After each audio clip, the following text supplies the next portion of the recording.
চোখ রাখবো রবীন্দ্রনগরের দিকে। শান্তি শৃঙ্খলা বজায় রাখতে রবীন্দ্রনগরে বাড়ানো হলো 163 ধারা জারির সময়সীমা।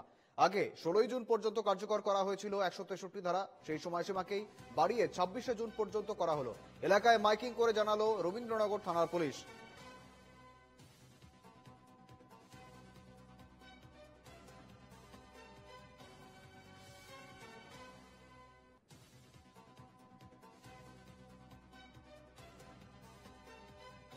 রবীন্দ্রনগরে বাড়ানো হলো 163 ধারা জারির সময়সীমা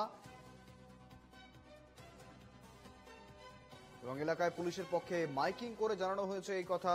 16 জুন পর্যন্ত কার্যকর ছিল 163 ধারা এবং সেখান থেকেই বাড়িয়ে 26শে জুন পর্যন্ত করা হলো 163 ধারার সময়সীমা। শান্তি শৃঙ্খলা বজায় রাখতে রবীন্দ্রনগরে বাড়ানো হলো 163 ধারা জারির সময়সীমা।